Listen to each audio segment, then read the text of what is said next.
4. Observadores del cielo en las selvas. Los mayas. Este nombre evoca el misterio, el enigma, y la aventura. Una civilización que existió, desapareció, y se desvaneció, aunque sus gentes quedarán. Ciudades increíbles que se abandonaron intactas, tragadas por el verde manto de la selva. Pirámides que llegan hasta el cielo, concebidas para tocar a los dioses. Y monumentos, cuidadosamente esculpidos y decorados, que se expresan con artísticos jeroglíficos cuyo significado sigue perdido en su mayor parte entre las nieblas del tiempo. El misterio de los mayas captó la imaginación y la curiosidad de los europeos desde el mismo momento en que los españoles pusieron el pie en la península de Yucatán y vieron los vestigios de sus ciudades perdidas en la selva. Era todo tan increíble. Y, sin embargo, ahí estaba. Pirámides escalonadas, templos con plataformas, palacios decorados, pilares de piedra grabados. Y mientras contemplaban aquellos sorprendentes restos, escuchaban los relatos de los nativos acerca de monarquías, de ciudades principales y de glorias que una vez existieron. Uno de los sacerdotes españoles más conocidos que escribiera de Yucatán y de los mayas durante la conquista, fue el fray, después obispo, Diego de Landa. En su obra titulada Relación de las cosas de Yucatán, decía que existen en el Yucatán muchos edificios de gran belleza, siendo esto lo más sobresaliente de todo lo descubierto en las Indias. Están todos construidos de piedra y finamente decoradas, aunque no se ha encontrado metal en el país con que tallarla. Con otros intereses en mente, como el de la búsqueda de riquezas y la conversión de los nativos al cristianismo, a los españoles les llevó cerca de 2 siglos prestar atención a aquellas ruinas. Fue ya en 1785, cuando una comisión real inspeccionó las ruinas de Palenque, para entonces ya descubiertas. Afortunadamente, una copia del informe ilustrado de la comisión fue a parar a Londres. Su posterior publicación atrajo al enigma maya a un noble rico llamado Edward Kingsborough. Creyendo fervientemente que los habitantes de América Central eran descendientes de las 10 tribus perdidas de Israel, el vizconde Edward Kingsborough se pasó el resto de su vida, y se gastó toda su fortuna, en la exploración y descripción de los antiguos monumentos y escritos de México.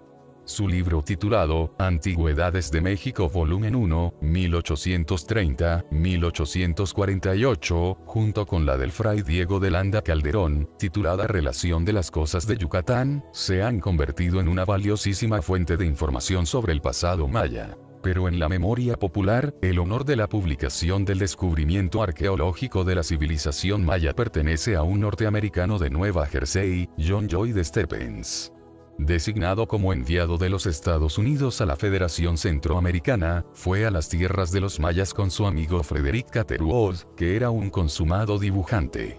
Los 2 libros que escribió John Lloyd Stephens, y que ilustró Frederick Catherwood, fueron Incidentes de viaje en Centroamérica, y también el titulado Chiapas y Yucatán, y también Incidentes de viaje en Yucatán, siguen siendo de lectura recomendada siglo y medio después de su publicación original, 1841 y 1843.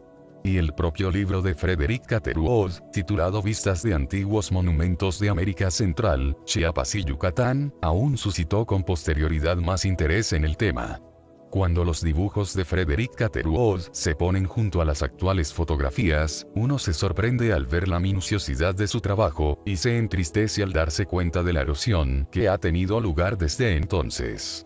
Los informes del equipo eran especialmente detallados en lo referente a los grandes sitios de Palenque, Uxmal, Chichén Itzá y Copán, estando este último, por encima de todos, asociado a John Lloyd Stephens, pues, con el fin de investigarlo sin interferencias, le compró el lugar a su propietario local por $50. En total, juntos exploraron casi 50 ciudades mayas. Tal profusión no solo fue más allá de todo lo imaginable, sino que también estableció más allá de toda duda que el manto esmeralda de la selva no había ocultado unos cuantos asentamientos perdidos, sino toda una civilización perdida. Particularmente importante fue la constatación de que algunos de los símbolos y glifos grabados en los monumentos daban unas fechas, de modo que la civilización maya se podía situar en un marco temporal. Aunque la escritura jeroglífica maya sigue estando todavía por descifrar en su totalidad, los expertos han conseguido leer las inscripciones de fechas y determinar las fechas paralelas del calendario cristiano. Podríamos haber sabido mucho más acerca de los mayas a partir de su amplia literatura, libros que se escribieron sobre un papel hecho con 3 cortezas de árbol y laminado con cal blanca para crear una base para los glifos entintados. Pero estos libros, que los hubo a centenares, fueron destruidos de forma sistemática por los sacerdotes españoles, curiosamente por el mismo obispo Landa, que terminó siendo el que preservó gran parte de la información pagana en sus propios escritos. Solo quedaron 3, o 4, si el cuarto es auténtico, códices, libros dibujo. Las secciones que parecen más interesantes a los expertos son las que tratan de astronomía. También hay disponibles otras 2 importantes obras literarias debido a que fueron reescritas, bien de los libros de dibujos originales o bien a partir de la tradición oral, en las lenguas nativas pero utilizando escritura latina. Una de estas obras es la compuesta por los libros de Chilang Balam, que significa los oráculos o pronunciamientos de Balam, el sacerdote. Muchos pueblos del Yucatán tenían copias de este libro. El mejor conservado y traducido de ellos es el libro de Chilang Balam de Chumayel. Parece ser que Balam era una especie de Edgar Cayce maya. Los libros recogen información referente al pasado mítico y al futuro profético, sobre ritos y rituales, astrología y consejo médico. La palabra Balam significa jaguar en la lengua nativa, y ha provocado mucha consternación entre los expertos, pues no parece tener una relación aparente con los oráculos. Sin embargo, a nosotros nos resulta muy intrigante que en el antiguo Egipto hubiera una clase sacerdotal llamada sacerdotes Shem, que pronunciaban oráculos durante ciertas ceremonias reales, así como fórmulas secretas dirigidas a abrir la boca del faraón fallecido con el fin de que pudiera reunirse con los dioses en la otra vida, que se vestían con pieles de leopardo. Se han encontrado representaciones mayas con sacerdotes vestidos de forma parecida, y dado que en las Américas lo lógico habría sido llevar una piel de jaguar, en lugar de una de leopardo africano, eso explicaría el significado de jaguar el nombre de Balam.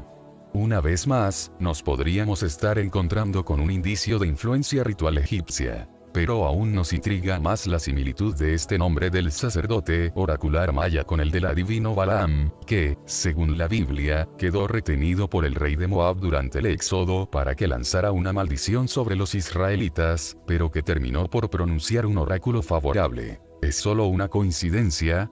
El otro libro es el Popol Vuh, el libro del Consejo del Altiplano Maya. Hace un relato de los orígenes divinos y humanos y de las genealogías reales. Su cosmogonía y sus leyendas sobre la creación son básicamente similares a las de los pueblos nahuatlacas, indicando una fuente original común. En lo referente a los orígenes de los mayas, el Popol Vuh afirma que sus antepasados llegaron del otro lado del mar.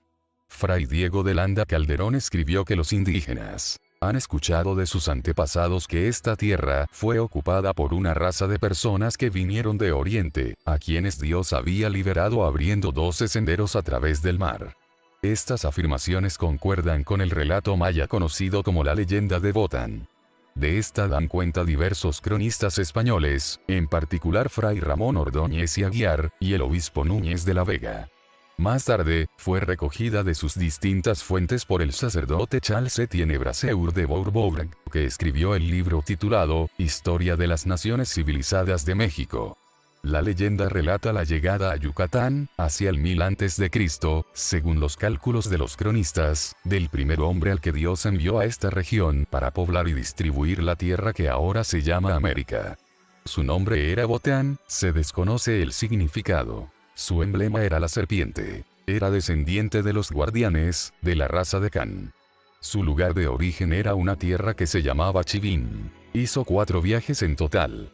La primera vez que desembarcó, fundó una población cerca de la costa.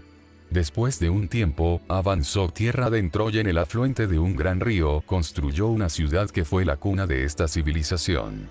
Llamó a la ciudad Nachan, que significa lugar de serpientes.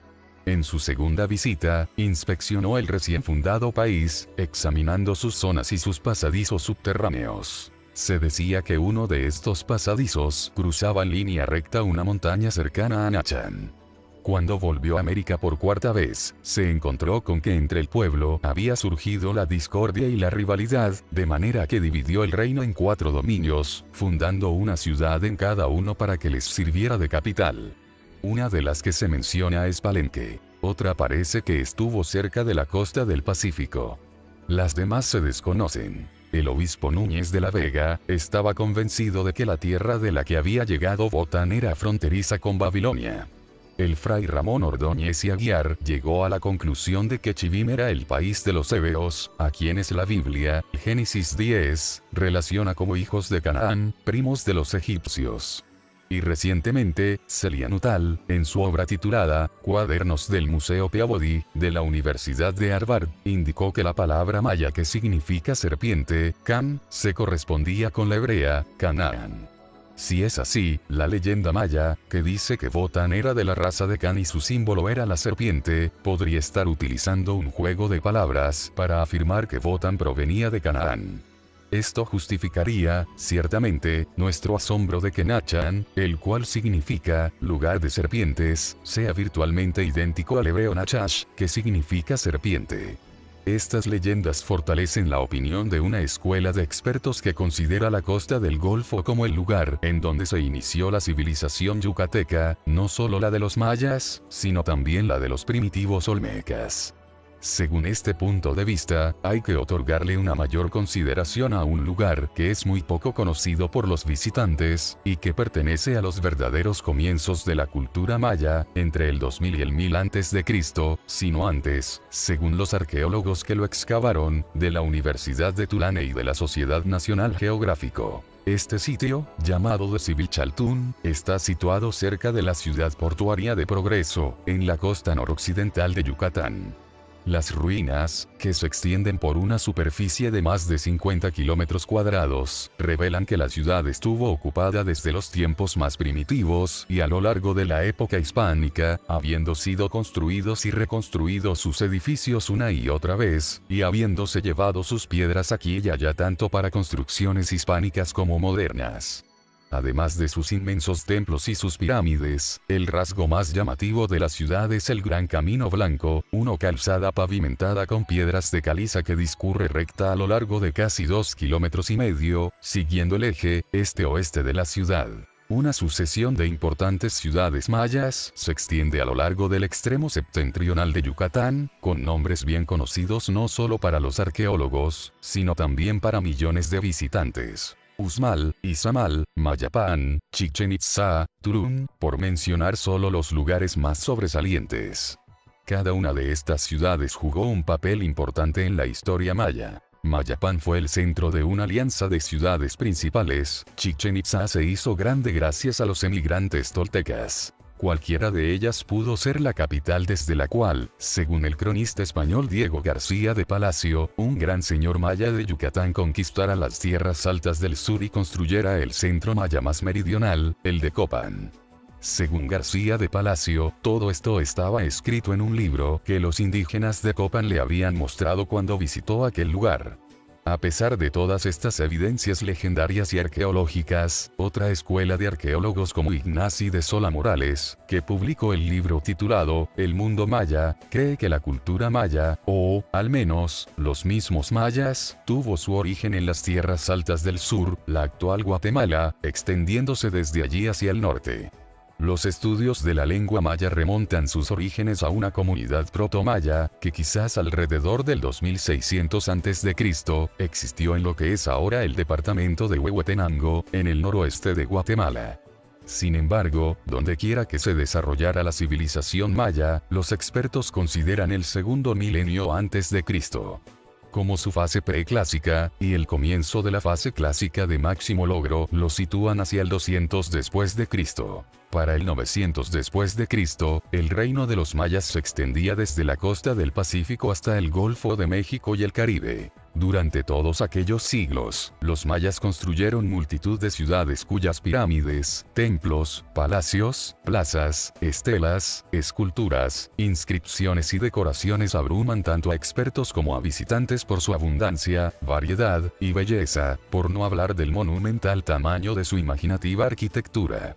Excepto unas cuantas ciudades que estuvieron amuralladas, las ciudades mayas eran en realidad centros ceremoniales abiertos, rodeados por una población de administradores, artesanos y mercaderes, y respaldados por una extensa población rural. En estos centros, cada uno de sus soberanos iba añadiendo nuevas estructuras o ampliando las antiguas mediante la construcción de edificios más grandes sobre los previos, como añadiendo nuevas capas de piel sobre una cebolla. Y entonces, 5 siglos antes de la llegada de los españoles, por razones desconocidas, los mayas abandonaron sus ciudades sagradas y dejaron que la selva las cubriera. Palenque, una de las más primitivas ciudades mayas, está situada cerca de la frontera entre México y Guatemala, y se puede llegar a ella desde la moderna ciudad de Villahermosa. En el siglo VII después de Cristo, Palenque marcó el límite occidental de la expansión maya. Los europeos saben de su existencia desde 1773. Se han descubierto las ruinas de sus templos y sus palacios, y sus ricas decoraciones de yeso cocido, o cal, y sus inscripciones jeroglíficas vienen siendo estudiadas por los arqueólogos desde la década de 1920. Sin embargo, su fama y su atractivo sobresalieron tras el descubrimiento, de Alberto Ruiz Luyer, en 1949, de que, en una pirámide escalonada llamada el Templo de las Inscripciones, había una escalera secreta interior que llevaba hacia abajo. Varios años de excavaciones y de extracción de la tierra y los escombros que cubrían y ocultaban la estructura interna rindieron al fin un descubrimiento de lo más excitante: una cámara mortuoria. En el fondo de la sinuosa escalera, un bloque de piedra triangular enmascaraba una entrada a través de una pared lisa que aún estaba custodiada por los esqueletos de unos guerreros mayas. Al otro lado, había una tumba con cúpula y con murales en las paredes. Dentro, había un sarcófago de piedra, cubierto con una gran losa de piedra rectangular que pesa alrededor de 5 toneladas y tiene más de 3,5 metros de longitud. Cuando se quitó esta tapa de piedra, aparecieron los restos óseos de un hombre alto, engalanado aún con joyas de jade y perlas. Su rostro estaba cubierto con una máscara de mosaico de jade. Un pequeño colgante de jade, con la imagen de una deidad, se encontraba entre las cuentas de lo que una vez fue un collar de jade. El descubrimiento era sorprendente, pues hasta entonces no se había encontrado ninguna otra pirámide ni templo alguno en México que sirviera de tumba. Pero el enigma de la tumba y de su ocupante tomó mayores dimensiones por las imágenes grabadas sobre la losa de piedra. Era la imagen de un maya descalzo, sentado sobre un trono emplumado, o llameante, que parecía manipular unos instrumentos mecánicos dentro de una elaborada cámara. La Sociedad de Astronautas Ancestrales y su patrocinador, Erich von Däniken, han querido ver en esta imagen a un astronauta dentro de una nave espacial propulsada por unos llameantes reactores, y sugieren que es un extraterrestre el que se enterró aquí. Los arqueólogos y otros expertos ridiculizan la idea. Las inscripciones de las paredes de este edificio funerario y las estructuras adyacentes les hacen pensar de que la persona aquí enterrada es un soberano llamado Pacal, que significa escudo, que reinó en Palenque entre 615 al 683 después de Cristo. Algunos ven en la escena la representación del fallecido Pacal en el momento de ser llevado por el dragón del mundo inferior al reino de los muertos. Tienen en cuenta el hecho de que, en el solsticio de invierno, el sol se pone exactamente por detrás del templo de las inscripciones, como símbolo añadido de la partida del rey con la puesta del dios sol. Otros, inducidos por interpretaciones modificadas por el hecho de que la imagen está enmarcada por una banda celeste, una serie de glifos que representan los cuerpos celestes y las constelaciones zodiacales, contemplan la escena como el rey siendo llevado por la serpiente celeste hasta el celestial reino de los dioses.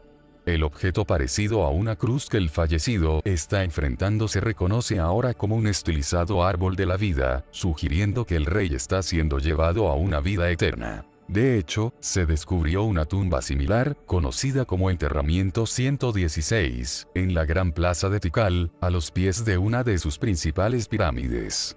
A algo más de 6 metros de profundidad, se encontró el esqueleto de un hombre extraordinariamente alto.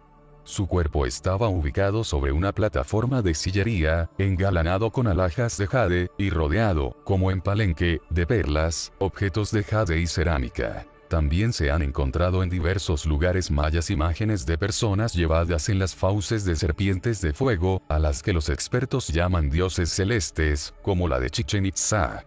Teniendo en cuenta todo esto, los expertos admiten que uno no puede evitar una comparación implícita con las tumbas de los faraones egipcios. Las similitudes entre la tumba de Pakal y las de aquellos que reinaron previamente a orillas del Nilo son sorprendentes, decía en la portada de la revista Geográfica Nacional de 1975, Howard Lafay, llamó el pueblo, los mayas, hijos del tiempo. De hecho, la escena del sarcófago de Pakal transmite la misma imagen que la de un faraón transportado por la serpiente alada hasta una vida eterna entre los dioses que vinieron de los cielos. El faraón, que no era un astronauta, se había convertido en uno de ellos tras su muerte. Y eso, en nuestra opinión, es lo que la escena grabada sugiere acerca de Pakal. No solo se han descubierto tumbas en las selvas de América Central y en las regiones ecuatoriales de Sudamérica. Una y otra vez, una colina cubierta de vegetación tropical resulta ser una pirámide. Y grupos de pirámides resultan ser las cúspides de una ciudad perdida. Hasta que comenzaron las excavaciones en El Mirador, un lugar de la selva a caballo entre México y Guatemala, en 1978, mostrando una importante ciudad maya de alrededor del 400 a.C., que ocupa unos 15 kilómetros cuadrados. La Escuela de los Inicios Meridionales de los Mayas, Sylvanus Griswold Morley, en su libro titulado Los Mayas Antiguos. Creía que Tikal no era solo la ciudad maya más grande, sino también la más antigua. Situada en la parte nororiental de la provincia guatemalteca de Petén, Tikal aún eleva sus altas pirámides por encima del mar verde de la selva. Es tan grande que sus límites parecen extenderse constantemente a medida que se van encontrando ruinas. Tan solo su principal centro ceremonial ocupa más de 2,5 kilómetros cuadrados. Y el espacio para esto no se le arrebató a la selva a golpe de machete, sino que se creó físicamente en la cima de una cresta montañosa que fue laboriosamente alisada. Los barrancos que la rodean fueron convertidos en embalses de agua conectados a través de una serie de calzadas. Las pirámides de Tikal, estrechamente agrupadas en varias secciones, son una maravilla de la construcción.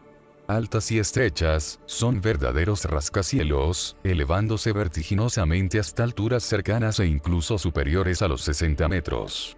Ascendiendo en escarpados niveles, las pirámides servían como plataformas elevadas de los templos que se elevan en sus cimas. Los templos, rectangulares, en donde no hay más que un par de estrechas habitaciones, estaban coronados a su vez por unas enormes superestructuras ornamentales que aún aumentaban más la altura de las pirámides. El resultado arquitectónico lleva a que el santuario aparezca como suspendido entre la tierra y el cielo, alcanzable a través de empinados escalones que se convertían en una verdadera escalera al cielo simbólica. En el interior de cada templo, una serie de portales llevaba desde fuera adentro, cada portal un escalón más alto que el anterior. Los dinteles estaban hechos de maderas poco comunes, y estaban exquisitamente grabados. Como norma general había 5 portales exteriores y 7 interiores, totalizando 12, un simbolismo cuyo significado no ha llamado demasiado la atención. La construcción de una pista de aterrizaje cerca de las ruinas de Tikal aceleró su exploración con posterioridad a 1950, y los equipos del Museo de la Universidad de Pensilvania han estado realizando allí trabajos arqueológicos exhaustivos. Estos descubrieron que las grandes plazas de Tikal hicieron las veces de necrópolis, en donde los soberanos y los nobles eran enterrados. También encontraron que muchas de las estructuras menores eran, de hecho, templos funerarios que no se habían construido sobre las tumbas, sino junto a ellas, y que hacían el papel de cenotafios. Sacaron a la luz también alrededor de 150 estelas, losas de piedra grabadas y colocadas en su mayor parte de cara al este o al oeste. Según se determinó, también hacían retratos de los mismos soberanos, y conmemoraban los principales acontecimientos de sus vidas y sus reinados. En las inscripciones jeroglíficas grabadas sobre estas estelas, se registraron las fechas exactas de estos acontecimientos, citando al soberano a través de su jeroglífico, que se representaba como cráneo, garra, jaguar, 488 después de Cristo, y se identificó el acontecimiento. Los expertos dicen hasta el momento que los jeroglíficos textuales no eran meramente pictóricos o ideográficos, sino que también se escribían fonéticamente en sílabas, de forma similar a como lo hacían los sumerios, los babilonios y los egipcios, decía Arthur George Miller, en su libro de 1986, Los mayas gobernantes del tiempo. Con la ayuda de estas estelas, los arqueólogos pudieron identificar una secuencia de 14 reyes de Tikal que habían reinado desde el 317 hasta el 869 después de Cristo. Pero se sabe con certeza que Tikal fue centro real maya desde mucho antes. La datación por radiocarbono de los restos de algunas de las tumbas reales ofrece fechas que se remontan hasta el 600 a.C. A unos 240 kilómetros al sudeste de Tikal está Copan, la ciudad que John Lloyd Stephens compró. Estaba situada en el extremo suroriental del reino maya, en la actual Honduras. Aunque carece de rascacielos escalonados como los de Tikal, Copan quizás resultará la más típica de las ciudades mayas por su proyección y por su diseño. Su inmenso centro ceremonial ocupaba más de 30 hectáreas, y estaba compuesto por templos pirámides agrupados alrededor de varias grandes plazas. Las pirámides, de ancha base, pero de solo algo más de 20 metros de altura, se distinguían por sus amplias y monumentales escalinatas, decoradas con trabajadas esculturas e inscripciones jeroglíficas. Las plazas estaban salpicadas de santuarios, altares y, lo más importante para los historiadores, eran las estelas de piedra grabadas, las cuales ofrecían retratos de sus reyes al tiempo que daban sus fechas. Por las estelas se supo que la principal de las pirámides se terminó en el 756 después de Cristo, y que Copan alcanzó su momento más glorioso durante el siglo IX después de Cristo, justo antes del repentino colapso de la civilización maya. Pero, tal como han demostrado los descubrimientos y las excavaciones en curso, todos los lugares arqueológicos en Guatemala, Honduras y Belice indican la existencia de monumentos y estelas fechadas en época tan temprana como el 600 a.C., evidenciando un desarrollado sistema de escritura que, todos los expertos coinciden, debió de tener una fase de desarrollo previo o una fuente más antigua. Copan, como pronto veremos, jugó un papel muy especial en la vida y la cultura mayas. Los estudiosos de la civilización maya se han quedado particularmente impresionados con la precisión, la ingenuidad y la diversidad que los mayas tenían en el recuento del tiempo, y lo atribuyen a lo avanzado de su astronomía. Los mayas tenían, de hecho, no uno, sino 3 calendarios. Pero uno de ellos, el más significativo, según nuestra opinión, no tiene nada que ver con la astronomía. Es la llamada cuenta larga, y establecía la fecha contando el número de días que habían pasado desde determinado día de comienzo hasta el día del acontecimiento que los mayas habían registrado en la estela o monumento. Ese enigmático día 1, según dice la mayoría de los expertos, fue el 13 de agosto del 3113 a.C., según el actual calendario cristiano, un momento y un acontecimiento que, claro está, es anterior al nacimiento de la civilización maya. La cuenta larga, al igual que los otros 2 sistemas de recuento del tiempo, estaba basada en el sistema numérico vigesimal, con base 20, de los mayas. Y, al igual que en el antiguo Sumer, empleaban el concepto de lugar, de donde un 1, en la primera columna sería 1, en la segunda sería un 20, después 400, y así sucesivamente.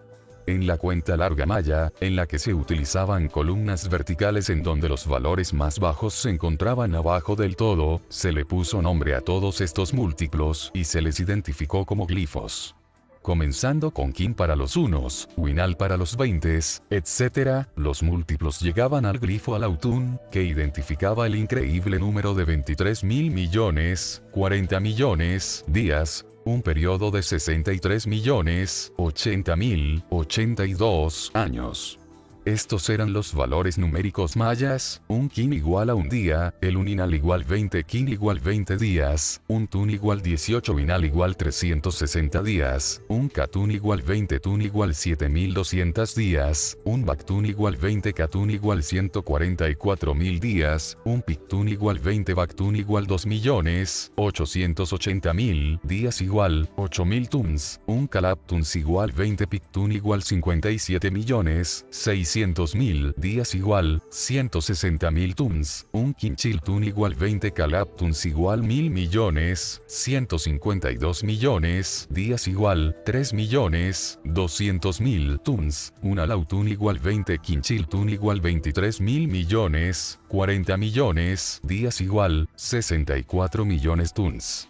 Pero, tal como se ha dicho, en la verdadera datación de sus monumentos, los mayas no retrocedían hasta la época de los dinosaurios, sino hasta un día específico, un acontecimiento tan crucial para ellos como es la fecha del nacimiento de Cristo para los seguidores del calendario cristiano. Así pues, la estela 29 de Tikal, que lleva la fecha más antigua que se haya encontrado allí sobre un monumento real, 292 después de Cristo, da la fecha de la cuenta larga de 8, 12, 14, 8, 15, utilizando puntos para el numeral 1 y barras para el 5. Y la estela se lee así: 8 Vaptun, se lee 8 por 400 por 360, igual 1.152.000 días. 12 Katun, se lee 12 por 20 por 360, igual 86.400 días. 14 Tun, se lee 14 por 360, igual 5.040 días. 8 Winal, se lee 8 por 20, igual 160 días. 15 Kin, se lee 15 por 1, igual 15 días, toda la suma da un total de 1.243.615 días. Dividiéndolos 1.243.615 días por el número de días de un año solar de 365,25 días, la fecha de la estela indica que esta, o el acontecimiento que tuvo lugar en ella, sucedió 3.404 años y 304 días después del misterioso día 1. Es decir, después del 13 de agosto de 3113 a.C. Por tanto, según la correlación reconocida por todos en la actualidad, la fecha de la estela sería la del 292 después de Cristo. 3405 menos 3113 igual 292. Algunos expertos ven evidencias de que los mayas comenzaron a utilizar la cuenta larga en la era de Bactún 7, que se corresponde con el siglo IV a.C. Otros no desechan que empezara a utilizarse incluso antes. Junto a este calendario ininterrumpido, había dos calendarios cíclicos. Uno era el Ab, o año solar de 365 días, que se dividía en 18 meses de 20 días, más 5 días que se añadían a final de año. El otro era el Tzolkin, o calendario del año sagrado, en el cual los 20 días básicos se rotaban 13 veces, dando como resultado un año sagrado de 260 días. Después, los dos calendarios cíclicos se encajaron, como si fueran dos engranajes que interactuaran, para crear la gran rueda sagrada de 52 años solares. Pues la combinación de 13, 20 y 365 no se podía repetir salvo una vez cada 18.980 días, que equivalen a 52 años. Esta rueda calendárica de 52 años fue sagrada para todos los pueblos de la antigua América Central, y conectaban a ella tanto los acontecimientos pasados como los futuros, como el de la expectativa mesiánica del retorno de Quetzalcóatl. La fecha más antigua de la rueda sagrada se encontró en el Valle de Oaxaca, en México, y se remonta al 500 a.C. Ambos sistemas de recuento del tiempo, el ininterrumpido y la rueda sagrada, son bastante antiguos. Uno es histórico, contando el paso del tiempo, en días, desde un acontecimiento remoto cuya importancia y naturaleza son todavía un misterio. El otro es cíclico, engranado con un periodo peculiar de 260 días. Los expertos aún están intentando averiguar lo que sucedía, si es que sucedía algo, o si aún sucede una vez cada 260 días. Algunos creen que este ciclo es puramente matemático. Dado que 5 ciclos de 52 años son 260 años, por algún motivo se adoptó una cuenta más corta de 260 días. Pero esta explicación del 260 lo único que hace es de originar el problema y a la necesidad de explicar el 52. ¿Dónde, entonces, está el origen y el motivo del 52?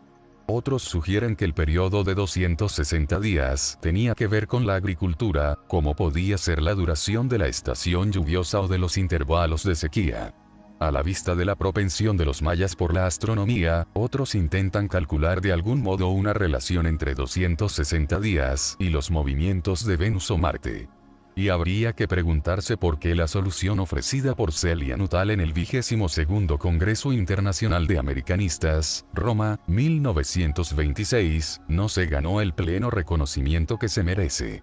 Ella indicó que la forma más fácil que los pueblos del Nuevo Mundo encontraron para aplicar los movimientos estacionales del Sol a su propia localidad era determinar los días cenit, los días en que el Sol pasaba exactamente sobre sus cabezas a mediodía. Esto sucede 2 veces al año, cuando el Sol parece viajar hacia el norte y después hacia el sur.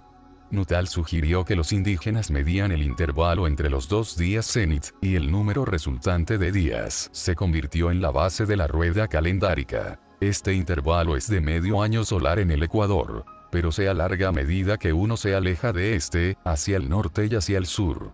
En los 15 grados norte, por ejemplo, es de 263 días, desde el 12 de agosto hasta el 1 de mayo. Esta es la estación lluviosa, y hasta el día de hoy los descendientes de los mayas empiezan a plantar el 3 de mayo, convenientemente, es también el día de la Santa Cruz en México. Y el intervalo era exactamente de 260 días en la latitud de 14 grados 42 norte, la latitud de Köppen.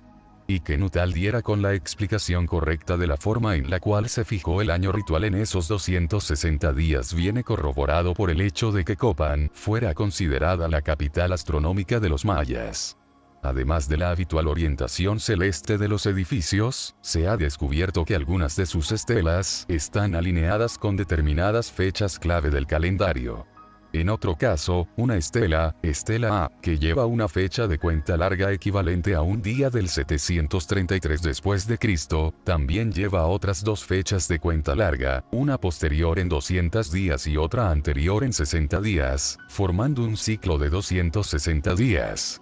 Anthony Francis Aveni, en su libro de 1980 titulado Observadores del cielo en el México antiguo, supone que con esto se intentaba realinear la cuenta larga, que calculaba los verdaderos 365,25 días al año, con el AP cíclico de 365 días. La necesidad de reajustar o reformar los calendarios pudo ser el motivo de un conclave de astrónomos que se celebró en Köppen en el 763 después de Cristo. Se conmemoró con un monumento cuadrado conocido como Altar Q, sobre el cual se retrató a los 16 astrónomos que tomaron parte en el cónclave, 4 en cada lado. Como se puede observar, el glifo de lágrima que hay delante de sus narices, como ya se hiciera en la imagen de Pacal, los identifica como guardianes celestes. La fecha grabada en este monumento aparece en otros monumentos de otros lugares mayas, dando a entender que la decisión tomada en Köppen se aplicó en todo el reino. La reputación de los mayas como astrónomos consumados se ha visto potenciada por el hecho de que en sus diversos códices se han encontrado secciones astronómicas que tratan de eclipses solares y lunares, así como del planeta Venus. Sin embargo, un estudio más profundo de los datos ha demostrado que estos no eran registros de observaciones de los astrónomos mayas, sino anuarios copiados de alguna otra fuente más antigua que proporcionó a los mayas datos ya hechos con los cuales ellos tenían que confrontar los fenómenos aplicables al ciclo de 260 días. Tal como propuso Evan Addingham, en su libro publicado en 1983 titulado El hombre primitivo y el cosmos, estos anuarios mostraban una curiosa mezcla de exactitud a largo plazo y de imprecisiones a corto plazo. La principal tarea de los astrónomos locales consistía, según parece, en ir verificando o ajustando el año sagrado de 260 días con los datos de épocas precedentes que trataban de los movimientos de los cuerpos celestes. De hecho, el observatorio más famoso de Yucatán que aún se mantiene en pie, el Caracol de Chichén Itzá, ha venido frustrando uno tras otro a todos los investigadores que han intentado, vanamente, encontrar en su orientación y apertura líneas de visión a los solsticios o los equinoccios. Sin embargo, existen líneas de visión que parecen estar relacionadas con el ciclo Tzolk'in, 260 días. Pero, ¿por qué el número 260? Simplemente, porque era igual al número de días entre cenits en Köppen. ¿Por qué no, por ejemplo, un número más fácil, el 300, si se hubiera elegido un lugar cercano a la latitud 20 grados norte, como hubiera sido el caso de Teotihuacán? El número 260 parece haber sido una decisión arbitraria, deliberada. La explicación que resulta de multiplicar un número natural, 20, el número de los dedos de manos y pies, por 13, no hace más que llevar el problema a la pregunta de ¿por qué y de dónde el 13? La cuenta larga contiene también un número arbitrario, el 360, inexplicablemente, abandona la pura progresión vigesimal, y después del kin, 1, y el winal, 20, introduce el tun, 360, en el sistema. El calendario AAP considera también los 360 como su duración básica, dividiendo este número en 18 meses de 20 días. Y redondea el año añadiendo 5 días malos para completar el ciclo solar de 365 días. Así pues, los tres calendarios están basados en números que no son naturales, números deliberadamente seleccionados. Y demostraremos que tanto el 260 como el 360 llegaron a América Central desde Mesopotamia, a través de Egipto. Todos estamos familiarizados con el número 360, es el número de grados de un círculo. Pero pocos saben que debemos este número a los sumerios, y que proviene de su propio sistema matemático sexagesimal, con base 60. El primer calendario conocido fue el calendario sumerio de Nippur. Se diseñó dividiendo el círculo de 360 grados en 12 partes, siendo el 12 el número sagrado celestial, del cual provienen los 12 meses del año, las 12 casas del zodíaco, los 12 dioses del Olimpo, etc. El problema del déficit de 25 días se resolvió intercalando un 13º mes después de cada cierto número de años. Aunque el sistema aritmético egipcio no era sexagesimal, adoptaron el sistema sumerio de 12 por 30 igual 360. Pero, incapaces de seguir los complejos cálculos implícitos en la intercalación de ese 13º mes, simplificaron el asunto redondeando cada año con un mes corto de 5 días a final de año. Y fue este mismo sistema el que se adoptó en Centroamérica. El calendario AT no solo era similar al egipcio, era idéntico. Además, del mismo modo que los centroamericanos tenían un año ritual a lo largo del año solar, los egipcios tenían un año ritual relacionado con la aparición de la estrella Sirio y la elevación, al mismo tiempo, de las aguas del Nilo. La huella sumeria en el calendario egipcio, y por tanto, en el centroamericano, no se limitó al número sexagesimal 360.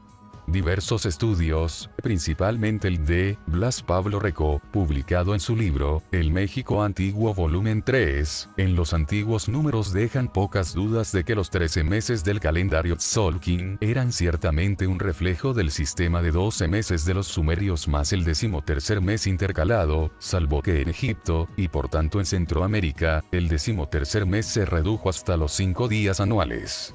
El término Tun, aplicado al 360 significaba en el idioma maya celestial, una estrella o planeta dentro de la franja zodiacal. Curiosamente, un montón de estrellas, una constelación, se decía Mol, virtualmente el mismo término, Mul, que los sumerios utilizaban para decir cuerpo celeste.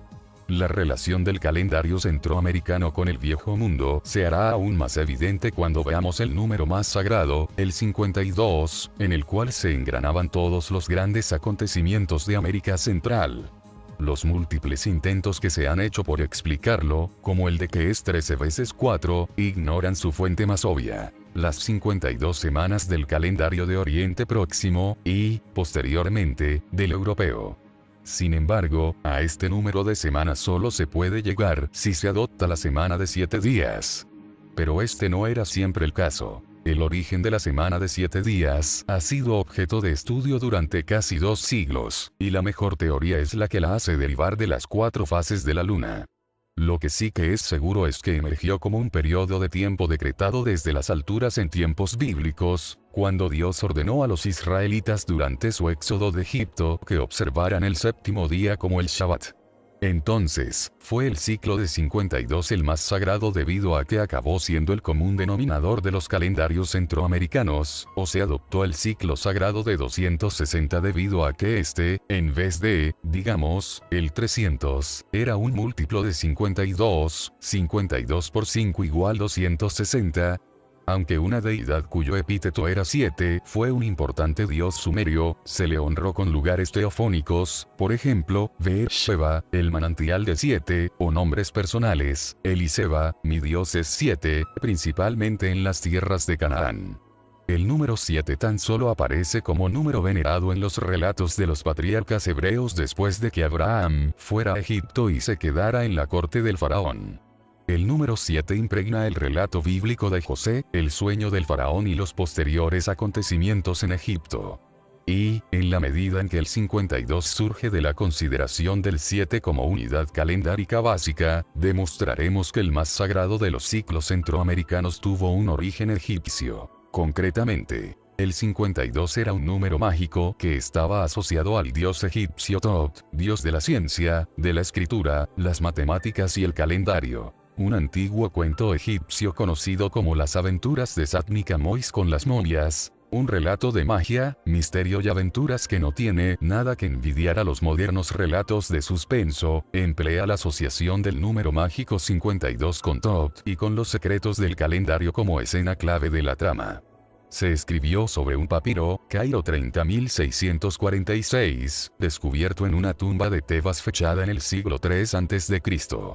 También se han encontrado fragmentos de otros papiros con el mismo relato, lo que indica que fue un libro conocido en la antigua literatura egipcia, perteneciente al ciclo de relatos de dioses y hombres. El héroe del cuento, hijo de un faraón, estaba bien instruido en todas las cosas. Se le veía pasear por la necrópolis de Memphis, por entonces, la capital, estudiando las escrituras sagradas en las paredes y estelas del templo, e investigando en antiguos libros de magia.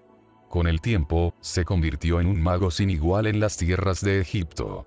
Un día, un misterioso anciano le habló de una tumba, donde está depositado el libro que el dios Tot escribió de su propia mano, en el cual se revelaban los misterios de la tierra y los secretos de los cielos, entre los que estaban los conocimientos divinos concernientes a las salidas del sol y las apariciones de la luna, y los movimientos de los dioses planetas que se encuentran en el ciclo del sol, los secretos de la astronomía y el calendario. La tumba era la de Neferkeptah, hijo de un antiguo faraón, que, según los expertos, reinó hacia el 1250 a.C. Cuando Satni, como sería de esperar, se mostró interesado en la ubicación de la tumba, el anciano le advirtió que, aunque momificado, Neferkeptah no estaba muerto, y podía matar a cualquiera que se atreviera a tomar el libro, que estaba a sus pies. Impertérrito, Satni partió en busca de la tumba, que no era fácil de encontrar porque estaba bajo el suelo.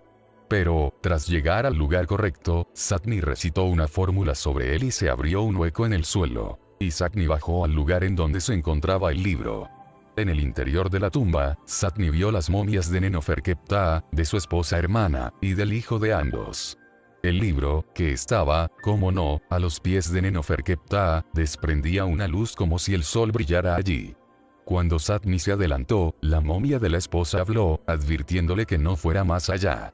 Le contó a Satni las aventuras que había pasado Neferkeptah cuando fue en busca del libro, pues Tot lo había ocultado en un lugar secreto, en el interior de una caja de oro que estaba dentro de una caja de plata que, a su vez, estaba dentro de una serie de cajas más, siendo las últimas de bronce y de hierro. Ignorando todas las advertencias y superando todos los obstáculos, Neferkeptah encontró el libro y se hizo con él, tras lo cual fueron condenados por total animación suspendida. Aunque vivos, fueron enterrados, y aunque momificados, podían ver, oír y hablar. La mujer le advirtió a Satni que la maldición de Tot caería también sobre él si osaba tocar siquiera el libro. Pero, después de ir tan lejos, Satni estaba determinado a hacerse con el libro, y en el momento de dar un paso más en dirección a la momia de Neferkeptah le dijo que había una forma de poseer el libro sin incurrir en la ira de Tot. Consistía en jugar y ganar en el juego del 52, el número mágico de Tot. Satni aceptó de buen grado. Perdió la primera partida, y se encontró de pronto medio hundido en el suelo. perdió la segunda y la tercera, hundiéndose cada vez más. Sobre cómo se las ingenió para hacerse con el libro, sobre las calamidades que cayeron sobre él como consecuencia de ello y sobre cómo lo devolvió al final a su lugar secreto, componen el resto de esta antigua versión de En busca del arca perdida. La moraleja del cuento era que ningún hombre, por entendido que pueda ser, podría aprender los misterios de la Tierra, el Sol, la Luna y los planetas sin el permiso divino. Desautorizado por Thoth, Ninjishida, el hombre perderá en el juego del 52. Y también lo perdería si intentara descubrir los secretos, abriendo las capas protectoras de los minerales y los metales de la Tierra. Creemos que fue el mismo Thoth, Ninjishida, alias Quetzalcóatl, el que otorgó el calendario del 52, y el resto de conocimientos, a los pueblos de América Central. En Yucatán, los mayas lo llamaron Kukulcán. En las regiones del Pacífico de Guatemala y El Salvador se le llamó Xiuhtecutli. Todos estos nombres significan lo mismo: serpiente emplumada o alada. La arquitectura, las inscripciones, la iconografía y los monumentos de las ciudades perdidas de los mayas no solo han permitido a los expertos describirlas y reconstruirlas, así como reconstruir las historias de sus reyes, sino también las de sus cambiantes conceptos religiosos. En un principio, los templos se elevaban en las cimas de las pirámides escalonadas para adorar al dios serpiente, y se observaban los cielos para controlar los ciclos celestes clave. Pero llegó un momento en que el dios, o todos los dioses celestiales, partieron. Al no verlo más, supusieron que se lo había tragado el soberano de la noche, el jaguar. Y la imagen del gran dios se cubrió a partir de entonces con una máscara de jaguar a través de la cual seguían saliendo las serpientes, su antiguo símbolo. Pero, Quetzalcóatl no prometió que volvería. Con fervor, los observadores del cielo de las selvas consultaban los antiguos anuarios.